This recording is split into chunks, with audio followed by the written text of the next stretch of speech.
In this video, we'll be talking about what a robot actually is. So, robots are essentially things that can replace humans in the execution of various tasks. And these tasks will require two main things. One is physical activity. So that differentiates a robot just from a computer system, which doesn't necessarily have any physical activity, but also decision making. Now, they need to evaluate the environment somehow, or evaluate something and make a decision based on that. Now, the term robot came from a different language, not the English language. It came from a Czech playwright, Karel Čapek, in the play Rossum's Universal Robots, set in 1920. The basic idea of this play was that there were a whole lot of people and they had robots, and in the play the robots were people dressed up in tin costumes and things like that, and the robots rebelled against the people and tried to take over and overthrow the world, essentially. Sounds a bit like something we could have in Hollywood these days. But essentially this word, robot, comes from the word robota, which comes from the Slavic language, which means executive labour. So a person or something has created something to perform a laborious task for them, which is what we see robots doing most of the time these days. So what is a robot? Essentially, robots have three functions. First, robots need to sense. So we use sensors to give the robot feedback about the environment, its own state, and then based on that, it can work out what it needs to do. So it might be its position, where it is in the environment. It might be temperature, pressure, all these sort of sensors that can factor into what sort of decisions the robot needs to make. Secondly, the robot needs to think. And it takes all this sensor data in and processes it somehow and has algorithms to do so and work out what it needs to do. And finally, the robot needs to act. It needs to move actuators, and they might be electric, hydraulic, pneumatic, they might be motors, who knows what, but somehow interact with the physical environment by moving and doing something. Now, we have a few different control mechanisms available to us. And these range from something like complete autonomy, where the robot does everything, to semi-autonomous, where the robot does some things and we do some things, and finally teleoperated, where essentially we remote control the robot.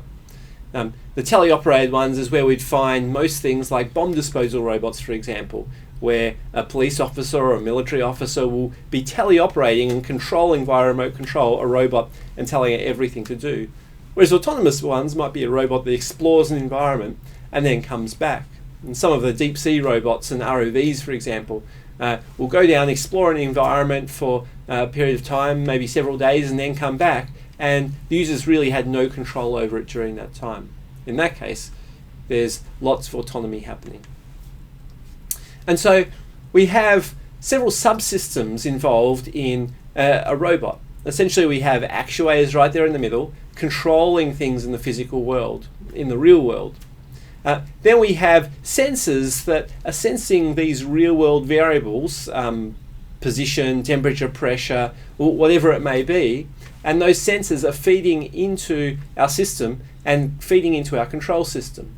And based on the sensor data and our algorithms involved, we can control our actuators, and we have this cycle that goes on and on. Which leads to a question, why use them? And there's a few reasons that we use robots. First one, safety. We can lead to a significant increase in safety by using robots in hazardous environments. Things like war zones, or environments affected by chemicals or radiation or adverse pressure, adverse temperature, whatever it may be. Another example is, for example, bomb squads, where they've got an improvised explosive device or some sort of suspect package. Rather than putting a person there, put a robot there and you can investigate it and people can stand at a safe distance. Also, we want to increase reliability. Robots, if they're designed properly, can work 24/7, and they can work in conditions that people can't work in. And they can work to much higher precision than what people can work in. Well, we're talking tens of microns, for example, for welding robots, and there's no way known a human welder can weld to that sort of precision. We also are looking at decreasing manual labour, doing the jobs essentially that we don't want to do. And this is probably why the domestic robot market is the fastest growing market of all. the robot market of robot vacuum cleaners and robot pool cleaners and window cleaners and pet feeders. I've even built a robot to feed my chickens and let them out in things in the morning. All those sort of manual labour areas, they're annoying little nuisance jobs that we don't want to do, so we can do the things that we do want to do. So that area is massively growing. And finally, for fun, robots are often used as toys. You go through a toy store, but they're also used for engaging students and young people in engineering and engineering concepts through math, science, technology.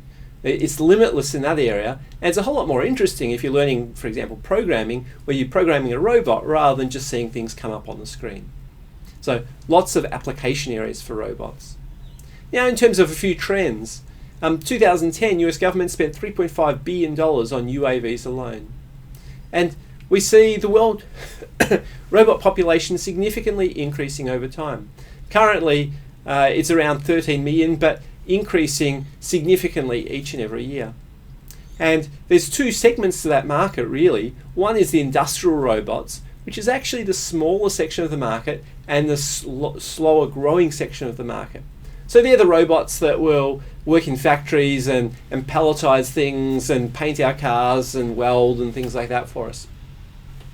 Then we have the service market, the robots that vacuum our floors and sweep our floors and clean our pools and all sorts of things like that. That's the area of the market which is firstly much lower cost, but much more quickly growing because consumers are getting to this sort of area. For example, 2006, only 10 years after the original Roombas were created, $2.35 million was spent on robot vacuum cleaners alone. I'd expect that's significantly more these days for two reasons. One is acceptance is a whole lot more there, and these have gotten a whole lot better, but also the prices come down significantly. And these sort of robot vacuum cleaners you can get for a comparable price that you pay for a regular vacuum cleaner. And they do a decent job, particularly if they're willing to vacuum the floor every day for you, which is something that you might not be willing to do.